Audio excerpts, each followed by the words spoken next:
Eles acharam que eu estava velha demais para entender que privacidade era só uma desculpa para me descartar. Sou Claudete, 71 anos, vivo no calor seco de Goiânia. Mas o que minha filha não contava era com o segredo daquele carro.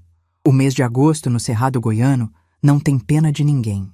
O céu fica de um azul tão desbotado que quase fere os olhos, a umidade despenca e a poeira vermelha toma conta de tudo, grudando nos móveis, nas roupas e até na alma da gente. Foi num desses dias de secura extrema, em que até respirar exige um esforço consciente, que minha filha Vanessa decidiu arrancar as raízes que aprendiam a mim. Trabalhei por 40 anos como telefonista. Na minha época de juventude, lá na antiga central telefônica, minha vida era conectar pessoas. Eu passava os dias com fones pesados nos ouvidos, puxando cabos, encaixando pinos em painéis cheios de luzes piscantes. Eu ouvia recados de amor, notícias de morte, negócios sendo fechados, segredos sussurrados de madrugada.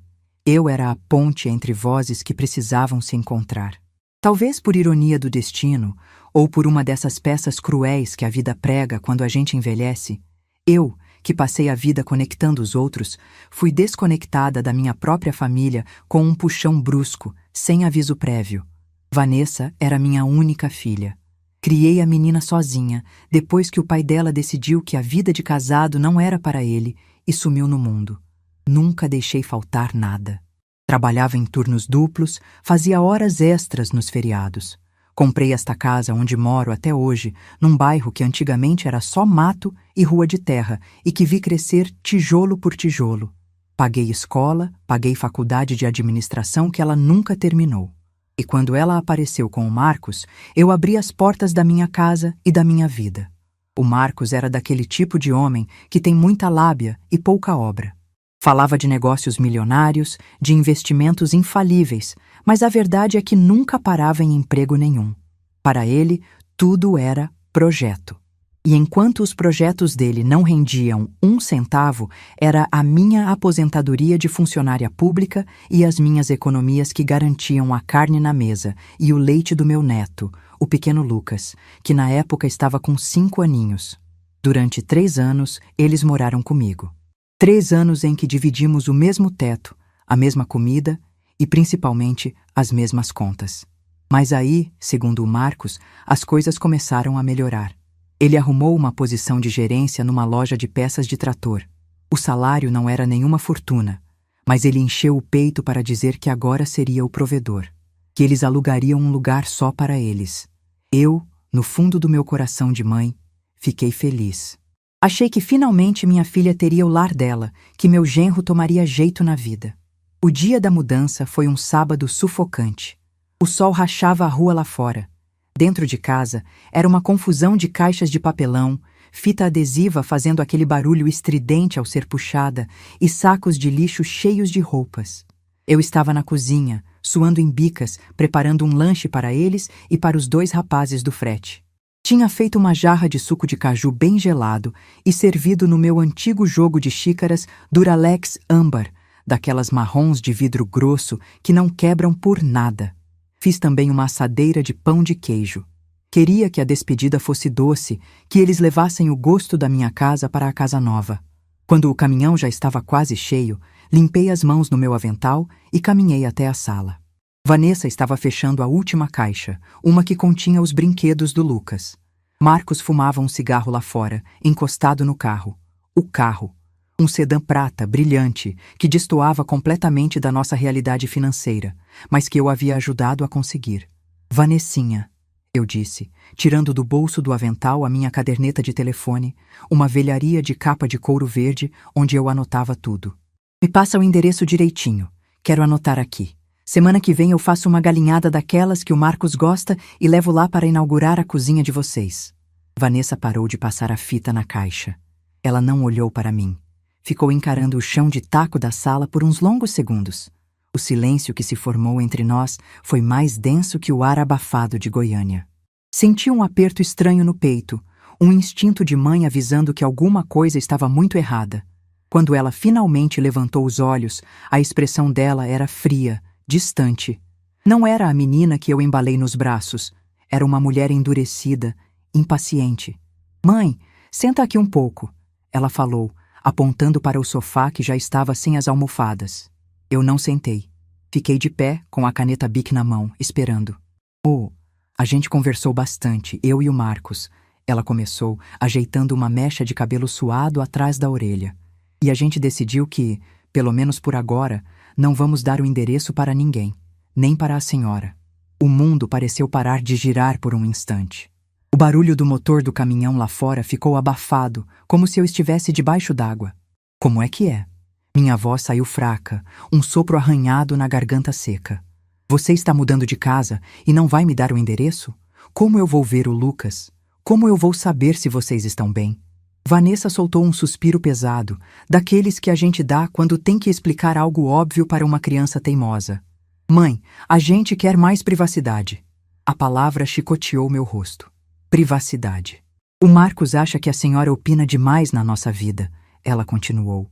As palavras saindo rápido agora, como se ela tivesse decorado um roteiro e quisesse acabar logo com aquilo. Que a senhora mima o Lucas demais, que se mete na forma como a gente gasta o dinheiro. A gente precisa do nosso espaço para crescer como casal, sem a sombra da senhora em cima. A gente liga, a gente manda foto do menino. Mas, por enquanto, a gente quer ficar na nossa.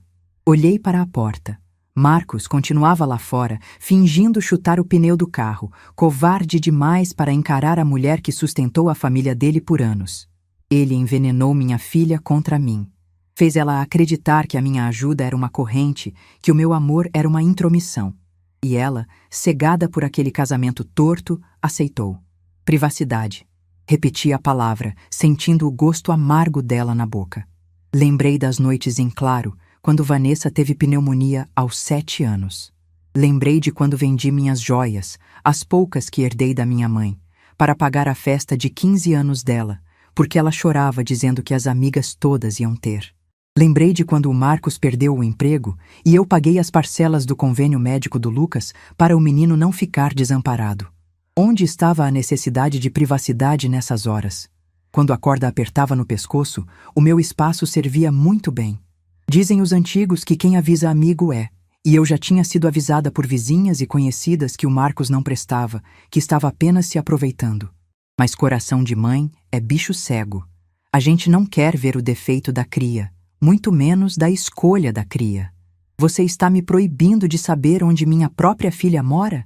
Perguntei, sentindo as lágrimas queimarem nos olhos, mas me recusando a deixá-las cair na frente dela. Não é proibição, mãe. Não faz drama. Ela se irritou, pegando a caixa do chão com violência. É um tempo. Só um tempo para a gente respirar. A senhora tem a sua vida. Vá viver a sua vida. Vai para a igreja, vai para o forró da terceira idade, arruma um namorado. Deixa a gente viver a nossa. Ela não esperou minha resposta. Saiu carregando a caixa até o caminhão. Trocou 2 palavras com o Marcos. Os 2 entraram no carro prata e deram a partida. O caminhão de mudança foi logo atrás.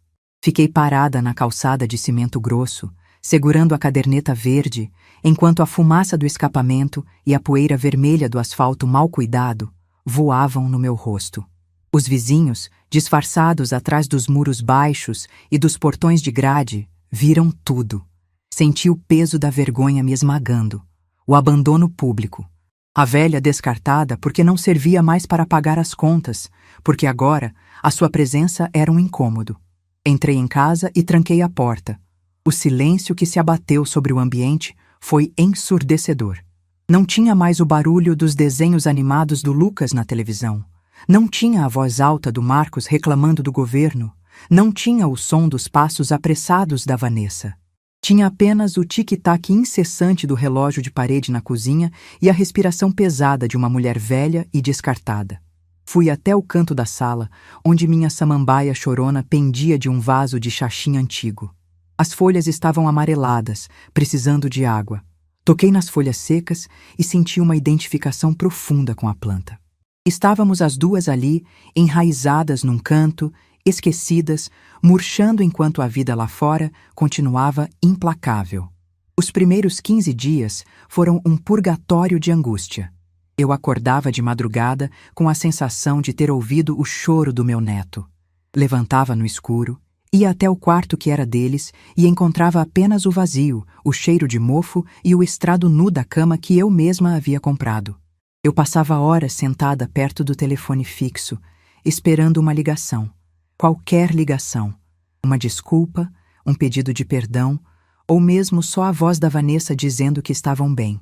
Mas o aparelho permanecia mudo. A dor da rejeição é física.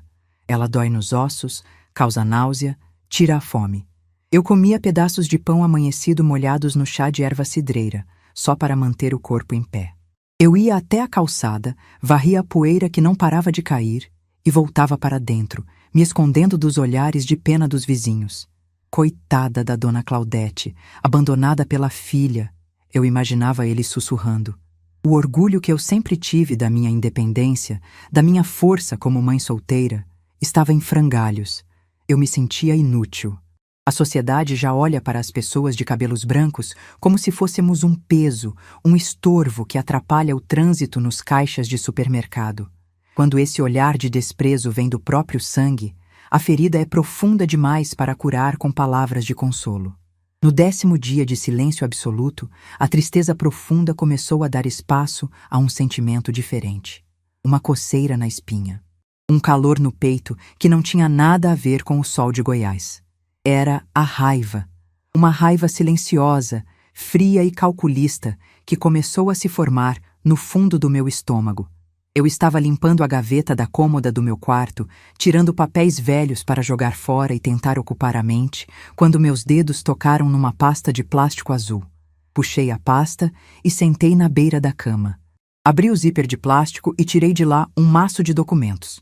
Eram as contas pagas, os recibos antigos, as coisas que a gente guarda por precaução. E então, no meio daqueles papéis, um documento específico chamou-me a atenção. Era verde, impresso em papel moeda. O certificado de registro e licenciamento de veículo. O documento do carro. Do sedã prata brilhante com o qual Marcos e Vanessa tinham ido embora, me deixando para trás na poeira. Fiquei olhando para aquele papel por um longo tempo. As letras miúdas impressas. O nome do proprietário no topo da página. Meu nome, Claudete. A memória veio como um relâmpago clareando a escuridão da minha tristeza. Há 2 anos, Marcos cismou que precisava de um carro melhor para visitar clientes. Mas o nome dele estava mais sujo que pau de galinheiro, afundado em dívidas no SPC e Serasa por causa de um negócio de venda de perfumes que deu errado. Nenhuma financeira aprovou o crédito. Vanessa, chorando copiosamente na mesa da minha cozinha, implorou para que eu tirasse o carro no meu nome. É para o trabalho dele, mãe. É o futuro do seu neto que está em jogo, ela apelou. Eu, com pena, cedi. Dei a entrada com o dinheiro que guardava na poupança e financiei o resto em 48 parcelas. O combinado era que o Marcos pagaria os boletos que chegariam na minha casa. Ele pagou os 3 primeiros. Depois vieram as desculpas. A crise, o mercado ruim, o cliente que não pagou. Para o meu nome não ir parar no buraco junto com o dele, eu assumi as parcelas. Eu pagava o financiamento todo mês, descontado direto da minha conta no banco. Eu pagava o IPVA. Eu pagava o licenciamento anual. O carro, legalmente, financeiramente e moralmente, era meu. Eles apenas o usavam. Eles levaram o carro que eu pagava. O carro que estava no meu nome. Eles levaram o meu suor e a minha aposentadoria para a nova vida de privacidade deles, achando que eu era apenas uma velha burra e passiva que aceitaria o golpe de cabeça baixa.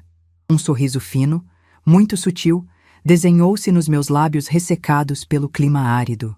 A ex-telefonista que passou a vida conectando os outros estava prestes a cortar uma linha muito importante. Eles queriam privacidade? Pois eles teriam. Toda a privacidade do mundo. Fechei a pasta de plástico azul, alisei a capa com a palma da mão e a guardei de volta na gaveta, trancando com a chave. A tristeza havia evaporado, substituída por uma clareza absoluta e cortante. A velha boba havia morrido naquele momento, e em seu lugar renascia uma mulher que conhecia as regras do jogo muito melhor do que eles imaginavam. Aquele pedaço de papel verde, impresso com meu nome, parecia pulsar nas minhas mãos. O calor de Goiânia continuava castigando as telhas de amianto da minha casa, fazendo o forro de madeira estalar de vez em quando. Mas eu já não sentia a temperatura opressiva. O que corria nas minhas veias agora era uma frieza absoluta, um gelo que anestesiava a dor do abandono e afiava a minha mente. Eles queriam privacidade. Eles queriam distância da velha. Mas esqueceram que a velha era a dona do chão onde o genro pisava e, mais importante ainda, das rodas que ele usava para desfilar pela cidade. Levantei da beira da cama com uma agilidade que há muito não sentia nos meus joelhos cansados. O luto pela filha viva havia terminado. Fui até a cozinha, o coração batendo num ritmo compassado, metódico. O silêncio da casa, que nos últimos 15 dias tinha sido o meu carrasco, agora era o meu maior aliado. Eu precisava pensar, e para pensar, eu precisava das minhas mãos ocupadas. Fui até o armário despenseiro e tirei de lá a minha panela de ferro fundido, pesada, preta de tantas batalhas no fogão. Coloquei um fio de óleo, amassei 3 dentes de alho e deixei dourar. O chiado do alho fritando e o cheiro forte que tomou conta da cozinha me trouxeram de volta para o meu centro. Enquanto refogava um punhado de arroz, minha mente viajou no tempo. Voltei para as décadas de 70 e 80, para o prédio cinza da companhia telefônica, para a mesa operadora onde passei a maior parte da minha vida adulta. As pessoas olham para uma mulher de 71 anos e veem apenas rugas, cabelos brancos ralos e passos lentos. Eles não veem a história. Eles não sabem que, para ser telefonista naquela época, a gente precisava ter uma memória de elefante, uma paciência de Jó e uma capacidade de raciocínio mais rápida que a própria eletricidade. Eu ficava diante de um painel gigante, um monstro de buracos e luzes. Quando uma luz acendia, eu tinha frações de segundo para puxar o cabo com o pino de metal, conectar na entrada certa e dizer, pois não, número por favor. Eu decorava centenas de ramais. Eu sabia quem estava ligando para quem estava devendo, quem estava traindo, quem estava prosperando. Eu dominava o fluxo da informação. Eu era a aranha no centro da teia. Minha filha cresceu, me vendo chegar em casa com os calos nos dedos de tanto plugar e desplugar cabos. Mas parece que ela apagou essa imagem da memória. A Vanessa se deixou levar pela lábia de um homem que acha que o mundo lhe deve favores e passou a me enxergar como uma senhora inofensiva, daquelas que só servem para fazer crochê e assinar cheques em branco. Mas como diz o ditado, cobra que não anda, não engole sapo. E eu estava cansada de engolir os sapos do Marcos. Baixei o fogo do arroz e tampei a panela de ferro fundido. Caminhei até a estante da sala, onde ficavam minhas coisas de costura. Peguei a velha lata de biscoitos dinamarqueses, aquela redonda de metal azul que toda avó brasileira tem em casa. Abri a tampa. Lá dentro, como era de se esperar, não havia biscoitos. Havia carretéis de linha colorida, agulhas espetadas num pedaço de espuma amarelada, botões perdidos de camisas velhas, fita métrica e dedais. Afastei um emaranhado de linha preta e encontrei o que procurava no fundo da lata. Um saquinho de veludo desbotado, desses de guardar joia barata. Abri o cordão do saquinho e despejei o conteúdo na palma da mão. O metal prateado e pesado da chave reserva do sedã brilhou contra a luz da lâmpada da sala. O Marcos era tão arrogante, tão certo da sua superioridade sobre a sogra ignorante, que no dia em que tiramos o carro da concessionária, ele pegou a chave principal, entrou no banco do motorista e sequer perguntou da chave reserva. O vendedor a entregou diretamente para mim, junto com o manual do proprietário. Eu guardei. Na época, guardei por zelo, pensando que se um dia ele perdesse a dele, eu teria a cópia para salvar o dia. Coração de mãe, sempre se preparando para cobrir os erros dos filhos. Agora, aquela chave gelada na minha mão não era mais um plano de resgate. Era a minha ferramenta de justiça. Sentei-me à mesa da cozinha, afastei a toalha de plástico rendado e peguei minha caderneta de receitas manchada de óleo. Era um caderno de arame grosso, com a capa ilustrada com frutas, onde eu anotava de tudo, desde a medida certa do bolo de fubá cremoso até os telefones de emergência. Folheei as páginas grudadas nas pontas até encontrar uma folha em branco no final. Peguei minha caneta e comecei a mapear o meu território, desenhando as linhas do meu próprio painel telefônico. Primeiro ponto: a posse. O carro estava no meu nome. O financiamento estava no meu nome, descontando fielmente da minha conta corrente no banco todo dia 10. O IPVA estava pago por mim. O Marcos não tinha um único recibo que provasse que ele havia colocado 1 centavo naquele veículo nos últimos 2 anos. Legalmente, o carro era meu.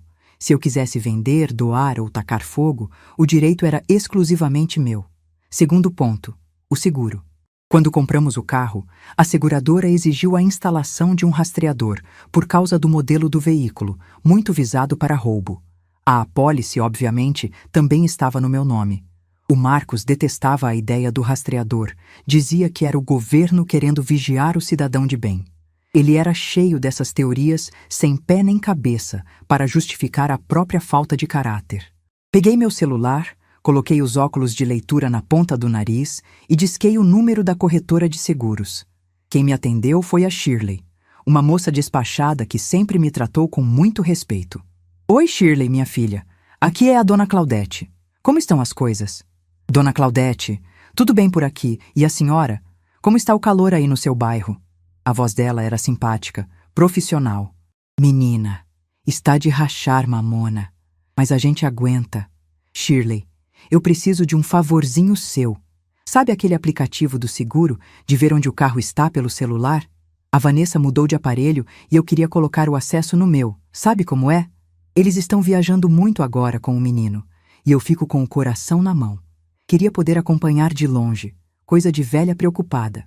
Eu menti com a mesma naturalidade com que respirava o ar seco do cerrado. A experiência da vida ensina a gente a modular a voz, a colocar um pouco de fragilidade aqui, um pouco de preocupação maternal ali. A Shirley não hesitou por um segundo. Claro, Dona Claudete, o carro está no nome da senhora mesmo. A senhora tem todo o direito. Vou te mandar um link no WhatsApp. É só clicar, colocar o seu CPF e a senha que eu vou te passar agora. A senhora anota aí? Anotei a senha na página em branco da minha caderneta de receitas manchada de óleo.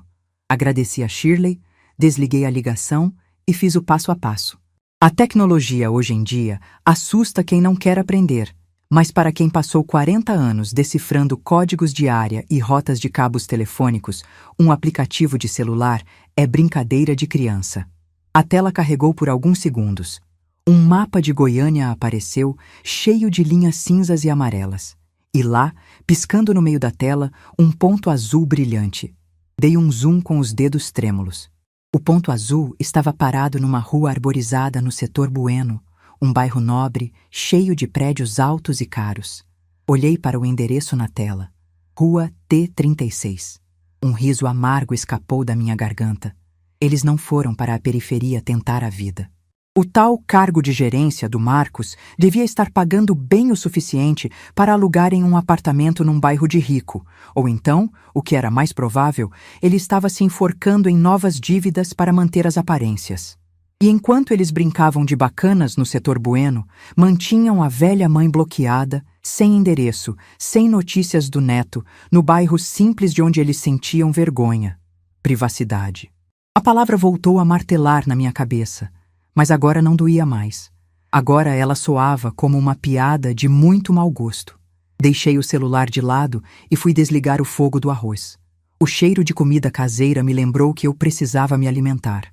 O que é do homem o bicho não come, e eu precisava estar forte para os próximos dias. Servi um prato fundo, coloquei 2 colheres de feijão que já estava pronto na geladeira e sentei para comer, mastigando devagar, encarando a chave reserva em cima da mesa. Eu tinha a localização, eu tinha a chave, eu tinha os documentos, eu tinha tudo nas minhas mãos. A vontade inicial, aquele ímpeto de sangue quente, era pegar um táxi, bater na porta deles no setor Bueno, fazer um escândalo no meio da rua e exigir meu neto e meu carro. Mas isso seria agir com a emoção. Isso seria dar a eles o roteiro da velha louca que o Marcos tanto queria construir na cabeça da minha filha. Se eu fizesse um barraco, a Vanessa se fecharia ainda mais, convencida de que o marido estava certo sobre a minha intromissão. Não. A lição precisava ser cirúrgica. Tinha que atingir o ponto mais fraco do Marcos, o orgulho dele. a imagem de homem bem-sucedido que ele adorava ostentar. E tinha que mostrar para a Vanessa, de uma vez por todas, que cortar as raízes que a sustentavam a faria despencar do topo da árvore. Terminei de almoçar, lavei o prato e sequei as mãos no pano de prato. Voltei para a mesa e peguei a caderneta novamente. Comecei a traçar as regras da minha pequena operação. Eu não iria roubar o carro de volta na calada da noite. Isso era coisa de bandido, e eu sou uma mulher honrada. Eu iria usar o sistema contra eles. Eu iria usar as regras do jogo, do qual eu era a dona do tabuleiro. Fiquei observando o aplicativo no celular durante toda aquela tarde. Notei o padrão. O ponto azul ficava parado na rua T36 durante a noite. Pela manhã, por volta das 8 horas, ele se movia até uma rua no setor Campinas. Provavelmente o local de trabalho do Marcos, a tal loja de peças de trator. Ficava lá o dia todo, com pequenas saídas na hora do almoço. Às 18 horas, o ponto azul fazia o caminho de volta para o setor Bueno. Eu estava mapeando a rotina do meu genro. Ele era previsível. Homens vaidosos sempre são. No dia seguinte, a campainha tocou logo depois do almoço. Fui até o portão, arrastando meus chinelos no cimento quente do quintal. Era o seu Nonato, o carteiro que cobre o nosso bairro há mais de 20 anos. Ele estava suando, a blusa amarela do correio manchada nas axilas. Boa tarde, dona Claudete. Solzinho para torrar cérebro de calango hoje, hein? Ele brincou, me entregando um maço de correspondências. Boa tarde, Nonato. Esse sol não perdoa ninguém. Toma aqui, bebe uma água fresca. Respondi, entregando a ele um copo de água gelada que eu já havia trazido da cozinha por costume. Enquanto ele bebia agradecido, folheei os envelopes. A conta de luz, a conta de água, um folheto de supermercado e um envelope quadrado, branco, com o timbre do Detran de Goiás. Meu coração deu um salto. Despedi-me do seu Nonato, tranquei o portão de grade e entrei apressada. Sentei no sofá da sala, rasguei o picote do envelope com cuidado e tirei o papel de dentro. Era uma notificação de autuação por infração de trânsito, excesso de velocidade. O carro prata, placa de Goiânia, flagrado pelo radar a 80 km por hora numa via de 60. A foto, impressa em preto e branco com baixa resolução, mostrava claramente a traseira do meu carro. A data da infração era de 5 dias atrás. O valor da multa, R$ 130,16. Mais 4 pontos na minha carteira de habilitação, que eu lutava para manter limpa, mesmo dirigindo tão pouco ultimamente. Senti o sangue ferver nas têmporas. Além de levarem o que era meu, além de me proibirem de ver meu neto, o irresponsável do meu genro estava sujando o meu nome e a minha habilitação com a pressa dele de ser importante. Farinha pouca, meu pirão primeiro. Se ele achava que eu ia pagar a conta da irresponsabilidade dele calada, ele tinha escolhido a velha errada para fazer de boba. Aquele pedaço de papel do Detran foi a peça que faltava no meu quebra-cabeça. Eu não precisava apenas tomar o carro de volta. Eu precisava fazer isso de uma forma que o constrangimento fosse público, oficial e incontestável. Fui até a estante, peguei a pasta de plástico azul, onde guardava meus documentos, e retirei o certificado de registro e licenciamento de veículo. Coloquei a multa do lado do documento. Coloquei a chave reserva do outro lado. O meu celular, com o aplicativo de rastreamento aberto, completava o cenário em cima da mesa de jantar. Eu não era mais a mãe abandonada chorando pelos cantos. Eu não era mais a sogra descartada. Eu era Claudete, a mulher que conectava os fios da cidade, a mulher que aguentou humilhação de chefe e abandono de marido sem nunca abaixar a cabeça. Eles queriam que eu vivesse a minha vida, que eu arrumasse o que fazer. Pois bem, eu havia encontrado um excelente passatempo. Olhei para o ponto azul piscando no mapa, estacionado confortavelmente na frente do prédio de luxo no setor Bueno, e sorri no silêncio denso da minha sala. A armadilha estava desenhada na minha cabeça com a precisão de um circuito telefônico perfeitamente cabeado, pronta para dar o choque final. Os dias que se seguiram à chegada daquela multa foram de um silêncio absoluto na minha casa. Mas não era mais o silêncio do luto ou da rejeição. Era o silêncio de quem prepara uma armadilha. Jacaré que dorme, vira bolsa, e eu já tinha passado tempo demais cochilando à beira da lagoa, deixando que passassem a perna em mim. Antes de dar o bote, eu precisava ter certeza de que eles continuavam me subestimando. A pior coisa para um estrategista é o inimigo desconfiar que a guerra começou. Fui até a sala, abri as portas de vidro da minha cristaleira antiga, aquela de madeira escura que herdei da minha tia-avó, e tirei de lá o meu álbum de fotografias com cantoneiras de papel. Sentei no sofá e passei os dedos pelas fotos em preto e branco. Vi a Vanessa bebê, vi a Vanessa na escola, vi a Vanessa vestida de noiva ao lado daquele traste. Dei um suspiro longo. Eu ia machucar o ego do marido dela, e isso ia respingar nela. Mas quem poupa o lobo, sacrifica a ovelha. E eu precisava salvar o que restava da minha própria dignidade. Peguei o celular e disquei o número da minha filha. O aparelho chamou 4 vezes. Na quinta, ela atendeu. A voz de fundo era o barulho de carrinhos de supermercado e o bip agudo de caixas registradoras. Oi, mãe.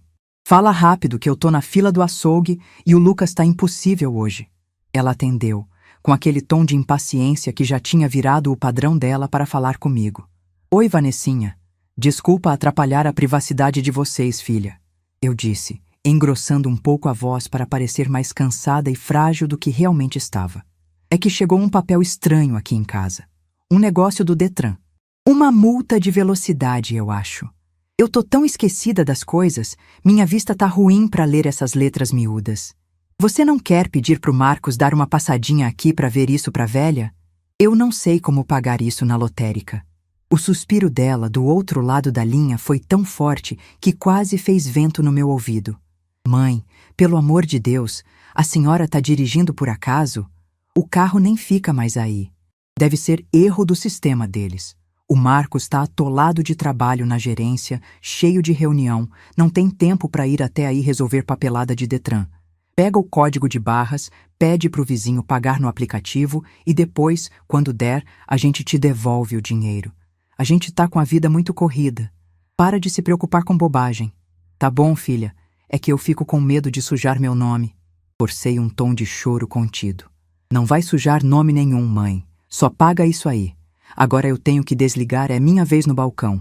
Um beijo. A ligação caiu. O som de linha muda soou nos meus ouvidos como uma sinfonia. Eu sorri. Um sorriso largo que enrugou os cantos dos meus olhos. Eles morderam a isca direitinho.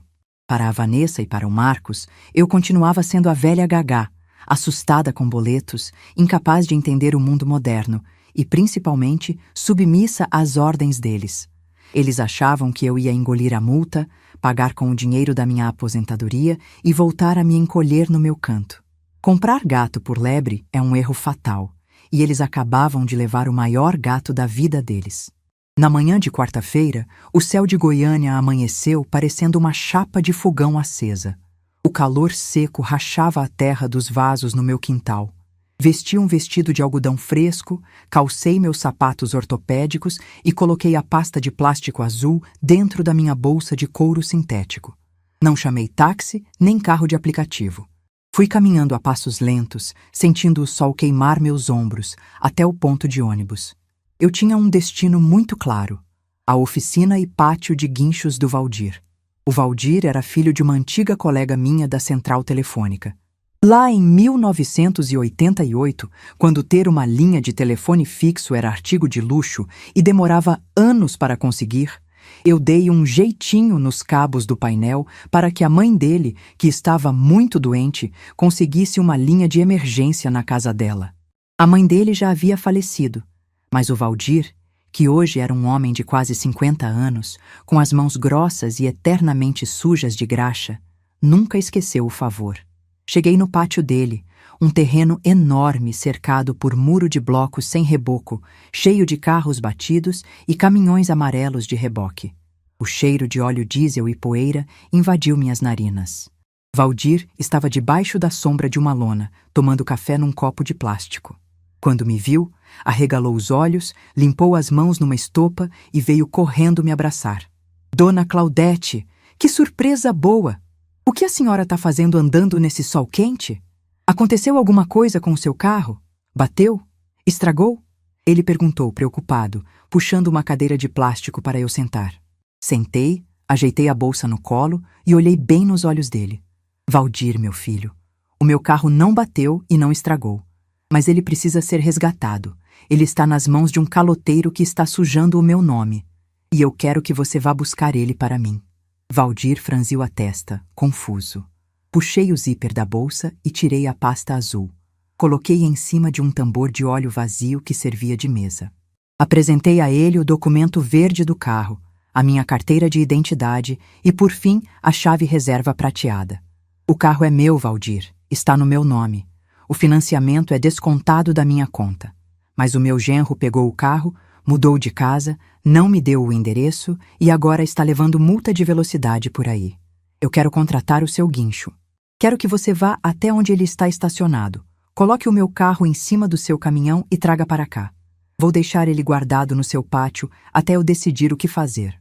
Valdir olhou para os documentos. Pegou o papel verde, conferiu meu nome, conferiu a placa. Depois, olhou para a chave reserva.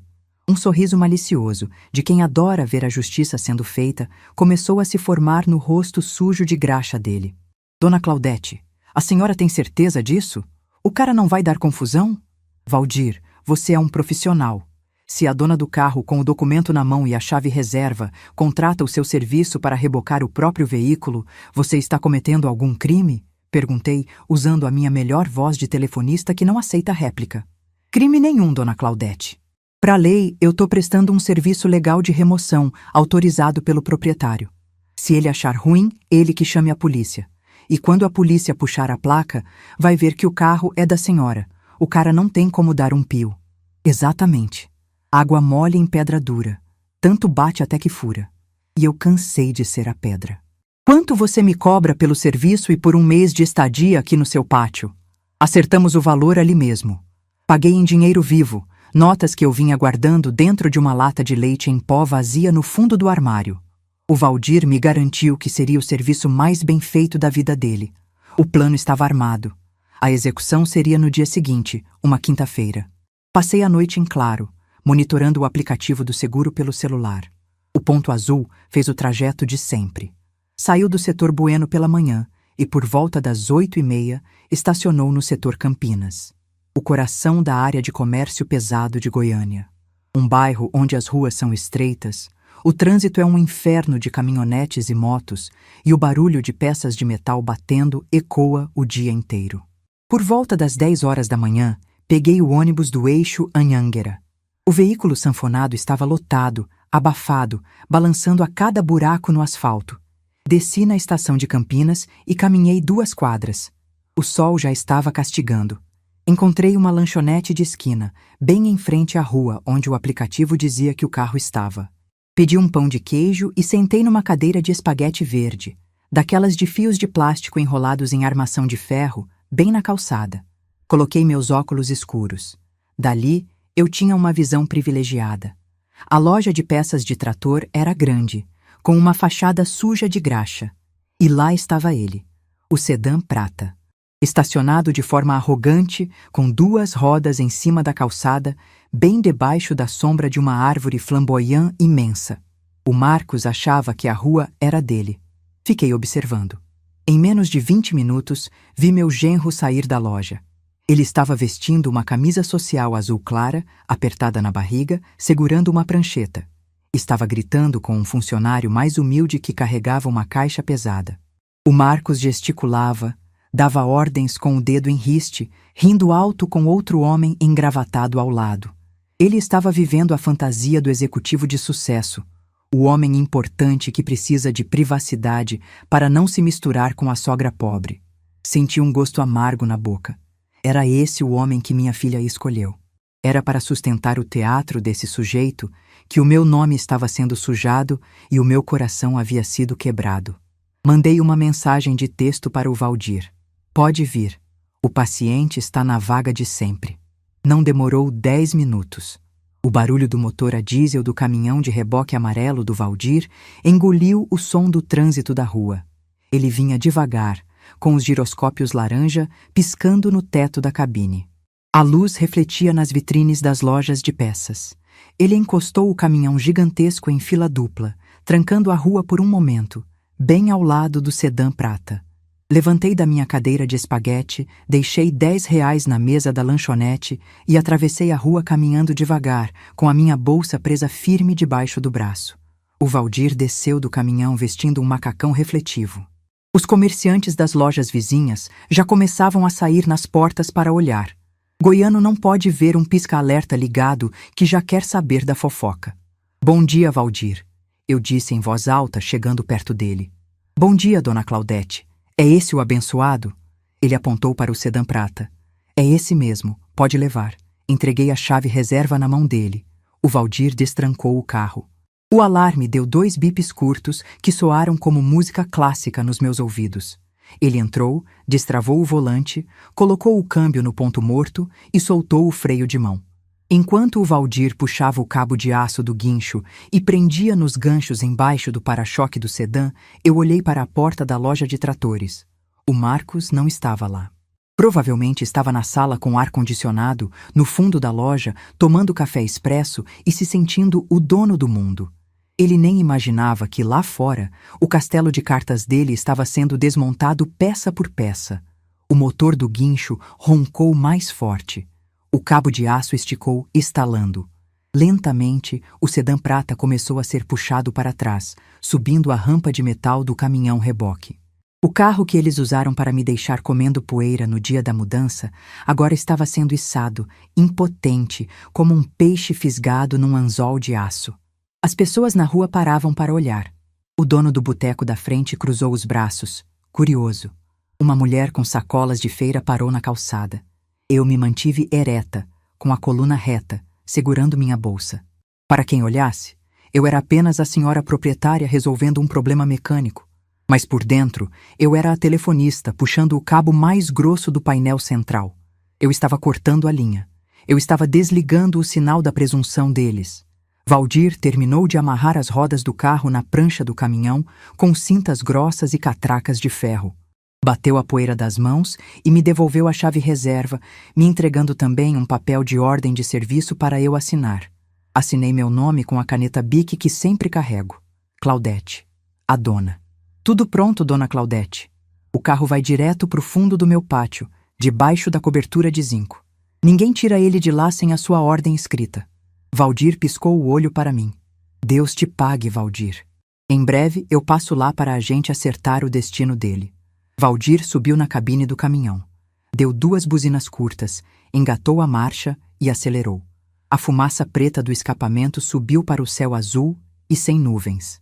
Fiquei ali, em pé na calçada, assistindo o caminhão amarelo virar a esquina e desaparecer no trânsito caótico de Campinas, levando na caçamba o símbolo máximo do orgulho do meu genro. Olhei para o espaço vazio deixado debaixo da árvore flamboyant.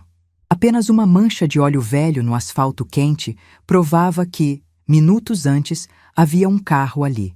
Caminhei de volta para a avenida principal para pegar meu ônibus de volta para casa. O calor continuava absurdo. O suor escorria pelas minhas costas, mas eu me sentia leve. Uma brisa invisível parecia empurrar meus passos. A armadilha havia sido fechada com sucesso. A execução foi limpa, silenciosa e letal. O sedã prata sumiu na poeira da avenida Anhanguera, levando embora a arrogância do meu genro, enquanto eu voltava para casa com a certeza de quem acaba de desconectar a linha mais tóxica da sua vida. O espetáculo do desespero deles estava apenas começando e eu faria questão de assistir de camarote. O trajeto de volta para casa no ônibus sanfonado foi um alívio para a minha alma, embora o calor de Goiânia beirasse os 40 graus naquele início de tarde. Quando destranquei o portão de grade da minha casa, o silêncio que me recebeu não era mais o do abandono. Era o silêncio da vitória. O tic-tac do meu relógio de cuco, pendurado na parede da copa desde 1992, soava como uma marcha triunfal. Fui direto para o banheiro. Tomei um banho frio para tirar a poeira de Campinas do corpo, vesti uma camisola de algodão bem folgada e liguei o ventilador de teto da sala na velocidade máxima. As pás de madeira giravam fazendo um barulho rítmico, cortando o ar abafado. Fui até a fruteira de arame em cima da geladeira. Peguei uma tangerina poncã e sentei na minha poltrona de veludo cotelê marrom. Comecei a descascar a fruta devagar. O cheiro cítrico e ardido da casca espirrou no ar, limpando qualquer vestígio de tristeza que ainda pudesse morar naquela casa. Eu sabia que o desespero deles tinha um prazo de validade muito curto. Homem vaidoso sem o seu brinquedo de lata não dura muito tempo calado. Exatamente às 2h15 da tarde, cravando os 15 dias exatos desde que eles empacotaram a vida e me deixaram para trás, o meu celular tocou em cima da mesinha de centro. O nome Vanessa piscou na tela, acompanhado de uma foto antiga dela sorrindo. Deixei tocar. A primeira regra que aprendi na central telefônica era nunca atender no primeiro toque. Deixava a pessoa do outro lado ansiosa, mostrava quem controlava a linha. No quarto toque, deslizei o dedo pela tela e levei o aparelho ao ouvido. Alô? Minha voz saiu calma, macia, como quem acaba de acordar de um sono tranquilo. Mãe! Mãe, pelo amor de Deus! A voz da Vanessa era um esguicho de pânico, aguda e embargada pelo choro. O barulho de trânsito ao fundo indicava que ela estava na rua. O que foi, menina? Aconteceu alguma coisa com o meu neto? Perguntei, sentindo um aperto genuíno no peito, porque com o Lucas eu não brincava. Não, o Lucas está na creche! Mãe, é o carro do Marcos. A gente não sabe o que aconteceu. Ele saiu da loja para ir almoçar e o carro sumiu. Roubaram, mãe. No meio do dia, na rua da loja dele. O Marcos está aqui tendo um ataque de nervos. A gente está indo na delegacia agora. Mas ele disse que a senhora precisa acionar o seguro urgente porque o carro está no seu nome. Eu mastiguei um gomo da tangerina Poncã.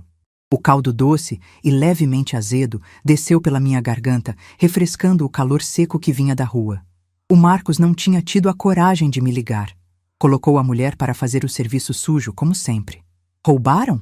Eu disse, fingindo uma surpresa letárgica. Que coisa chata, filha. A criminalidade nessa cidade está um absurdo mesmo. Mãe, a senhora não está entendendo. A gente precisa do número da apólice, do telefone da corretora. O Marcos está desesperado. O material de trabalho dele estava todo no porta-malas. A senhora tem que ajudar a gente. Olhei para o ventilador de teto girando. Lembrei das palavras cortantes que ela me disse na porta de casa 15 dias atrás.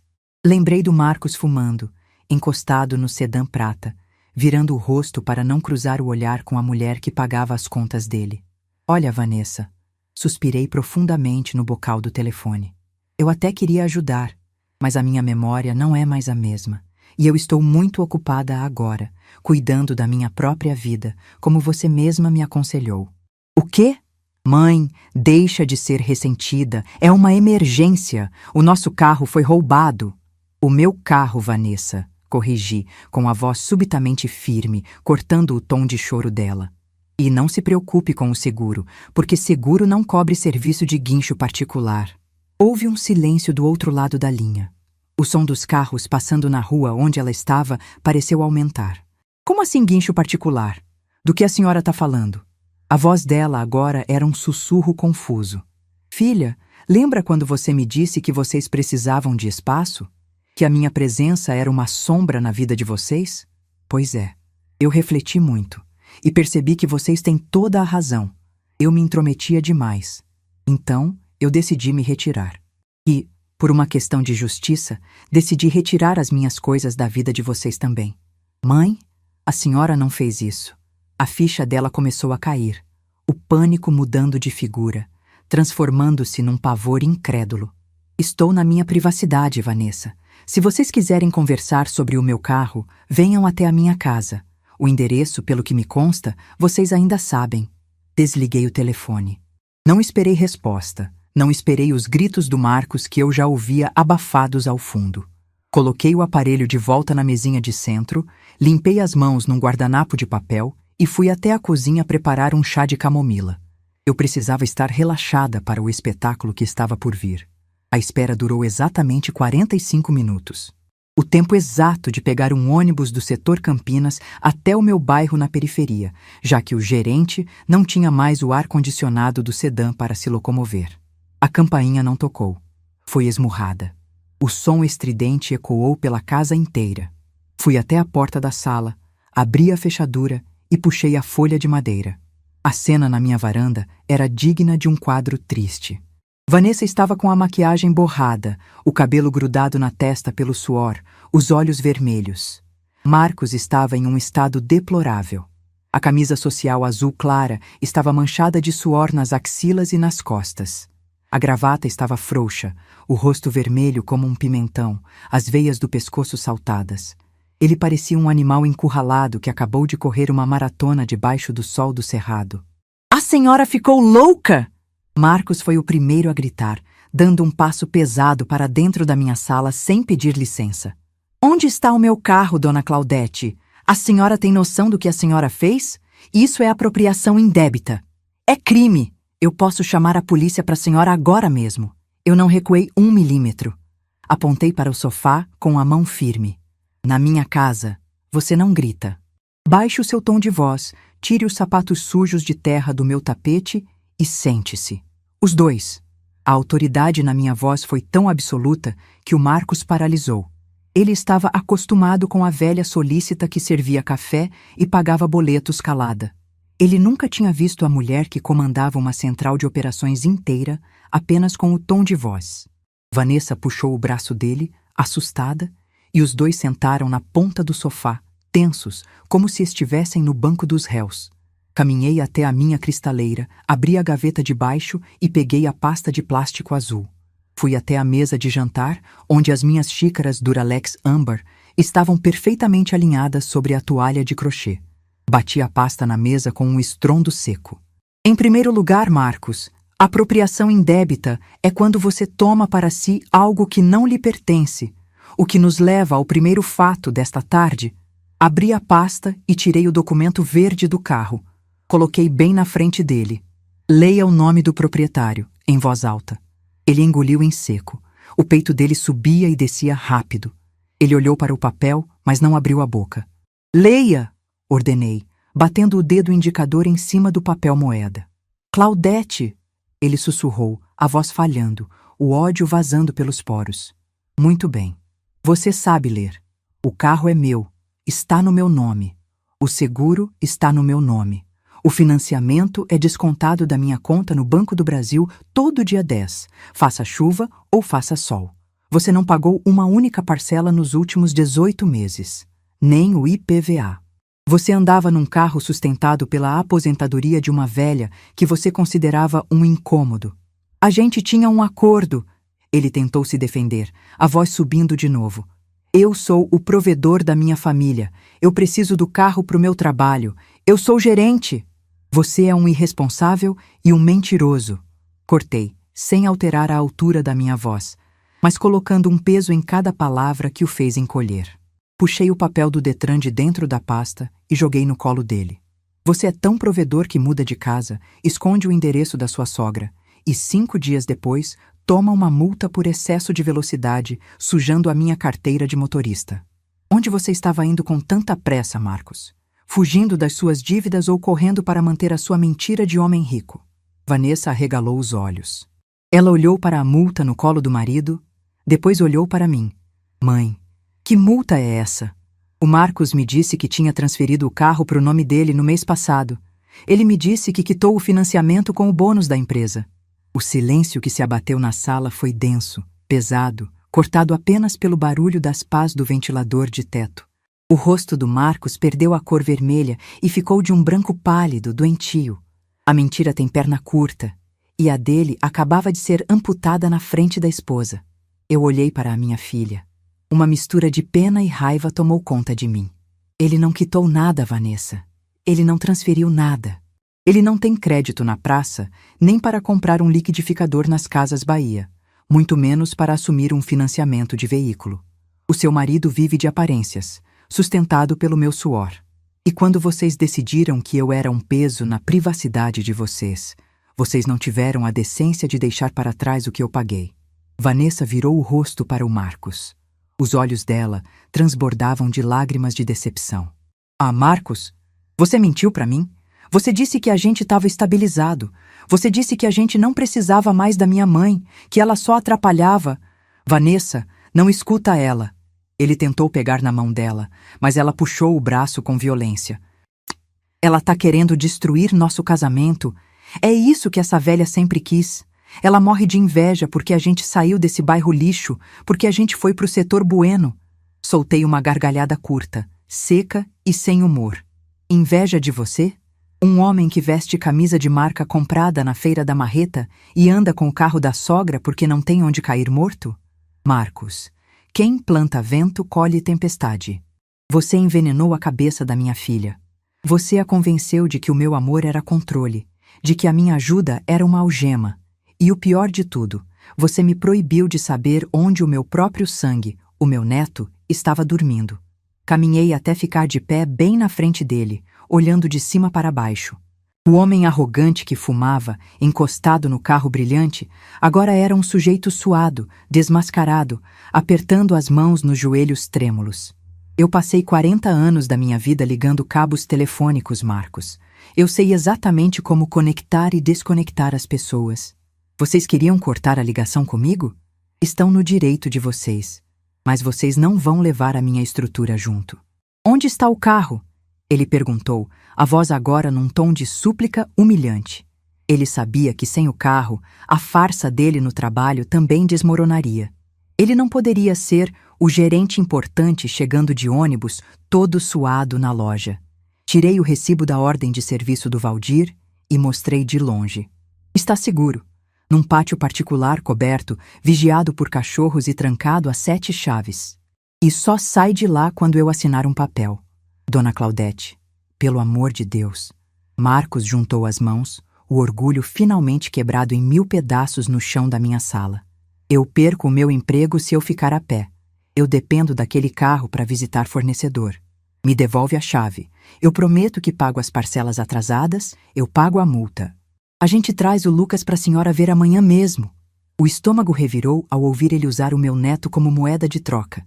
Era a prova final do caráter podre daquele homem.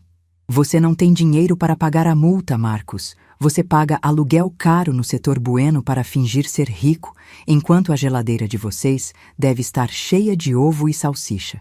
Eu não sou boba. E quanto ao Lucas, ele é meu neto. Eu vou vê-lo quando eu quiser, porque eu tenho direitos na justiça para isso. E se vocês tentarem me impedir, eu coloco um advogado na porta do apartamento chique de vocês. Virei-me para a Vanessa. Ela estava chorando silenciosamente, com o rosto escondido nas mãos. A ilusão do casamento perfeito havia desabado em cima da cabeça dela em menos de meia hora. Vanessa, preste muita atenção, eu disse com o tom de voz mais duro que uma mãe consegue usar com uma filha. Eu te criei sozinha. Limpei chão, fiz hora extra, comi marmita fria para te dar estudo. Eu te dei asas. Mas você preferiu amarrar essas asas nas costas de um parasita. Você me humilhou na frente dos vizinhos. Você me tratou como um estorvo. Você escolheu a privacidade de uma mentira em vez do amor da sua mãe. Ela soluçou alto, tentando falar, mas as palavras não saíam. O carro não volta para vocês. Decretei, com a sentença final. Eu vou vender. Vou pagar o resto do financiamento no banco. E o que sobrar, vou colocar numa caderneta de poupança no nome do Lucas, para quando ele fizer 18 anos não depender de um pai fracassado para estudar. Quanto a vocês, sugiro que comprem passes de ônibus. O eixo Anhanguera é ótimo para refletir sobre a vida. Marcos levantou do sofá bruscamente, os punhos cerrados. Por um segundo, achei que ele fosse me agredir, mas eu não pisquei.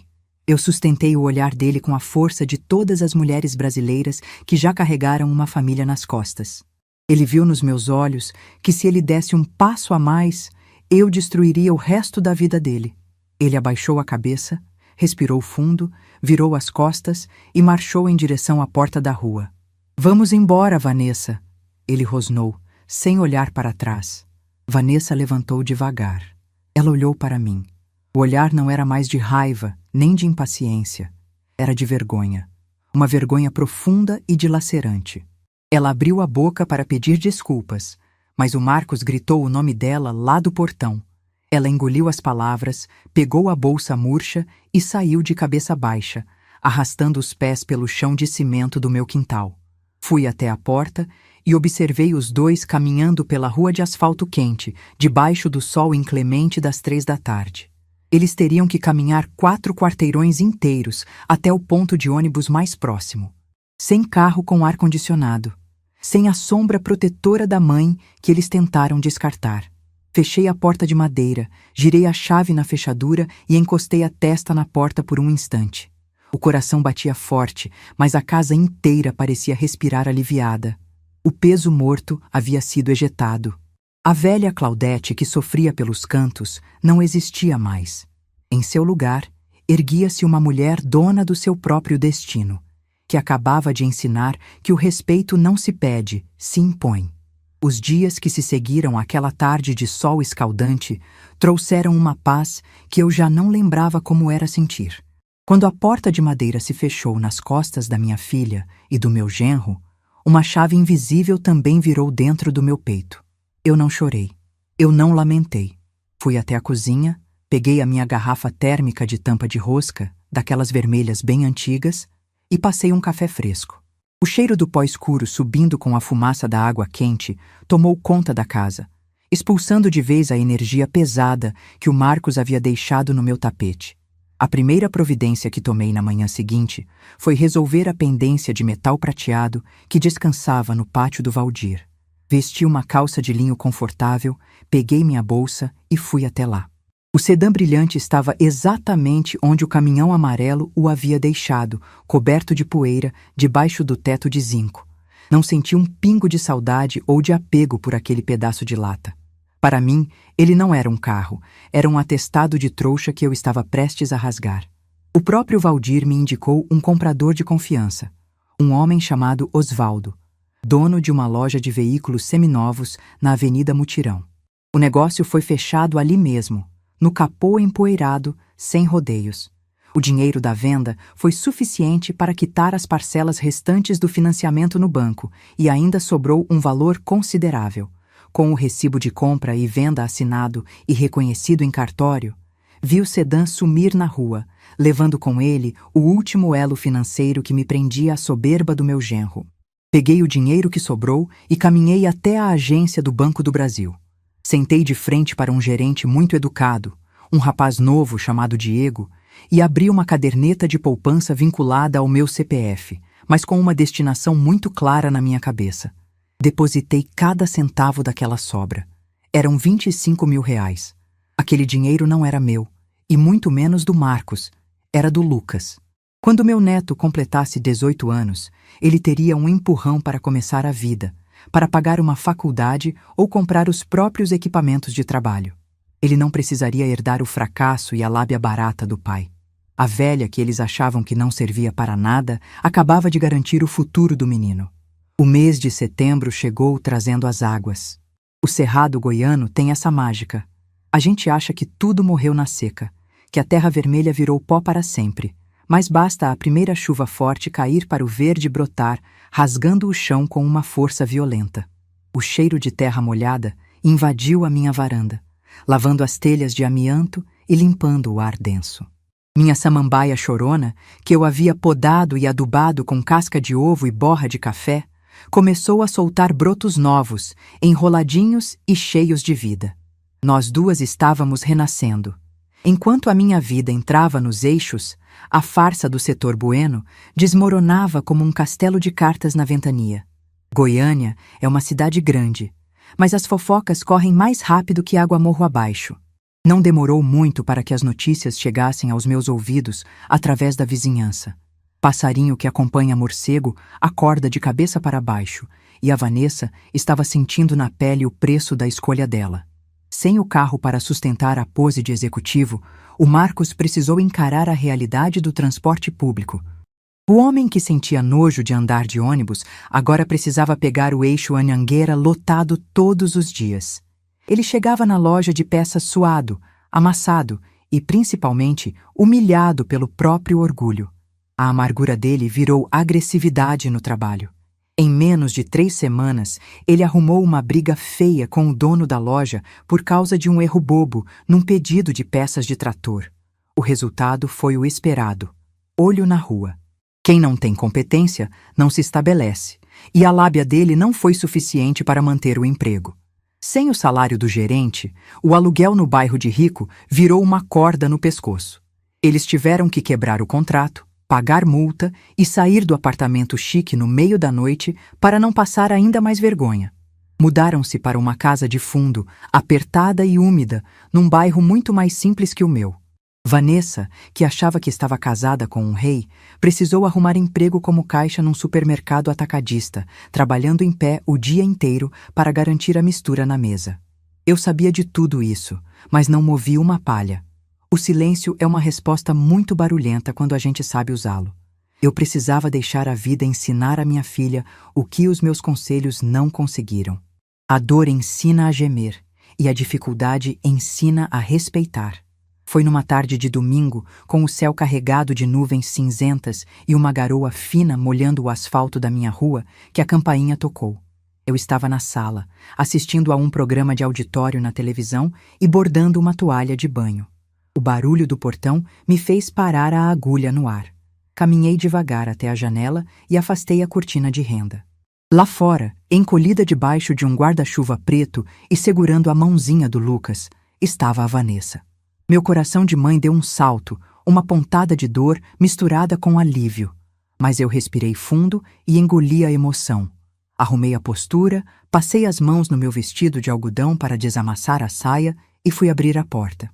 A mulher que estava parada na minha calçada não lembrava em nada a moça de nariz empinado do dia da mudança.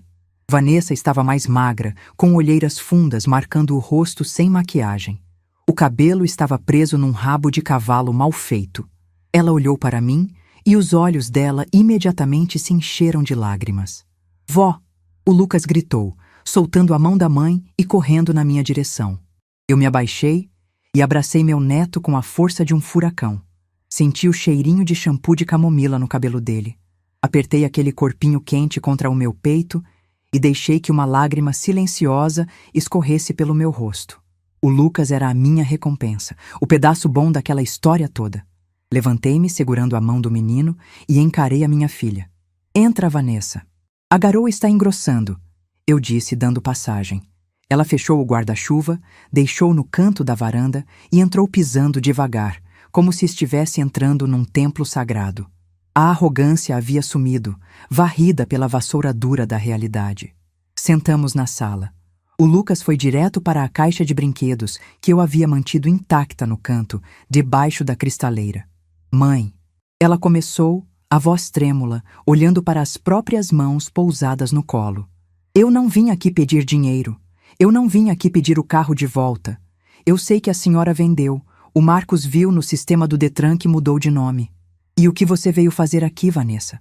perguntei, cruzando as mãos sobre o colo, mantendo o tom de voz sereno, mas firme. "Eu vim pedir perdão." A palavra flutuou no ar da sala, misturando-se com o barulho da chuva batendo nas telhas e o som dos carrinhos de plástico do Lucas raspando no chão de taco. "O Marcos perdeu o emprego." Ela continuou, chorando baixinho. "A gente perdeu o apartamento. A gente perdeu tudo. Mas o que mais doeu, mãe, foi perceber que eu perdi a senhora. A senhora tinha razão sobre ele, sobre tudo. Ele mentiu para mim, ele me usou para tentar humilhar a senhora, e eu fui cega. Eu fui burra. Eu fui uma péssima filha. Eu olhei para ela por um longo tempo. Lembrei das madrugadas em claro quando ela era bebê, das festinhas de escola, das vezes em que deixei de comprar um sapato para mim para comprar um caderno novo para ela. O amor de mãe é uma fonte inesgotável, mas a paciência não é. E eu precisava que ela entendesse a diferença. A bondade de uma mãe não é passaporte para a falta de respeito, Vanessa." Eu comecei, medindo cada palavra para que elas cravassem na mente dela. "Eu te dei tudo o que eu podia, não para você me dever favores, mas para você voar. Só que você escolheu voar de olhos fechados, carregando um homem que não queria bater as próprias asas. Vocês me descartaram como se eu fosse um móvel velho que não cabia na decoração nova de vocês." Ela abaixou a cabeça, soluçando. "Privacidade", você me disse. "Lembra?" Suspirei, sentindo o peso do passado se dissipar. "Você queria privacidade para viver uma mentira. Eu te dei privacidade, mas a verdade, filha, é que a vida cobra a conta das nossas escolhas. E a sua conta chegou muito rápido. Eu sei, mãe. Eu tô pagando. Eu tô trabalhando de domingo a domingo no caixa do supermercado. O Marco está deprimido, Não levanta do sofá, não procura emprego. Eu tô carregando a casa sozinha. Exatamente como a senhora fez a vida toda. Eu finalmente entendi o peso que a senhora carregou. Me perdoa. Por favor, me deixa voltar a fazer parte da sua vida. Me deixa trazer o Lucas para a senhora ver. Levantei-me da poltrona, fui até a cozinha e peguei um copo de água fresca para ela. Entreguei o copo e sentei ao seu lado no sofá. Coloquei a minha mão calejada por cima da mão fina dela. Você é minha filha, Vanessa, e o meu sangue corre nas suas veias. A porta desta casa sempre estará aberta para você e para o meu neto. Mas as regras mudaram. Ela me olhou, os olhos vermelhos prestando atenção absoluta. Notou. Eu não sou mais o banco do Marcos. Eu não vou pagar conta de luz atrasada, não vou fazer compra de mês para marmanjo encostado e não vou financiar os luxos de um homem que não me respeita. O dinheiro que sobrou do carro está guardado para a faculdade do Lucas. E a minha aposentadoria é para o meu conforto. Se você quiser vir almoçar no domingo, traga um pacote de macarrão e a gente cozinha juntas. Se precisar que eu olhe o menino para você trabalhar, eu olho com o maior amor do mundo. Mas a mulher submissa que engolia sapo calada para não desagradar o genro, essa mulher morreu no dia em que aquele caminhão de mudança dobrou a esquina. Vanessa assentiu com a cabeça, as lágrimas caindo soltas. Ela apertou a minha mão com força. Eu aceito as suas regras, mãe. Eu só quero a minha mãe de volta. Abracei a minha filha. Foi um abraço diferente dos abraços do passado. Não era um abraço de proteção cega. Era um abraço de duas mulheres adultas se reconhecendo. O tempo é o senhor da razão. E ele havia nos colocado nos nossos devidos lugares. Nos meses que se seguiram, a minha vida entrou numa engrenagem de pura liberdade.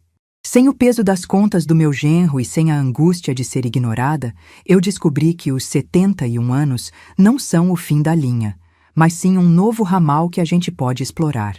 Fui até o clube do bairro e me matriculei nas aulas de hidroginástica nas manhãs de terça e quinta. Troquei a vassoura e o rodo pela água da piscina.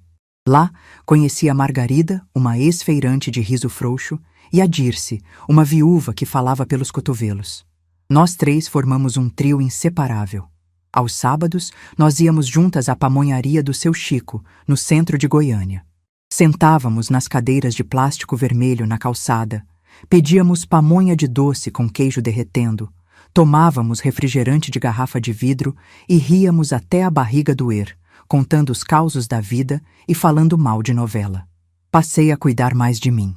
Fui ao salão de beleza da esquina, cortei meus cabelos brancos num modelo mais curto e moderno. Comprei vestidos novos, estampados, que balançavam com o vento. Minha casa, antes silenciosa e triste, agora vivia cheia de música. Eu ligava o rádio na estação de clássicos sertanejos e cantava alto enquanto aguava as minhas plantas no quintal. Vanessa vinha me visitar quase todos os fins de semana, trazendo o Lucas. Ela estava lutando duro, trabalhando dobrado, mas havia recuperado o brilho no olho de quem aprende a se sustentar com as próprias pernas.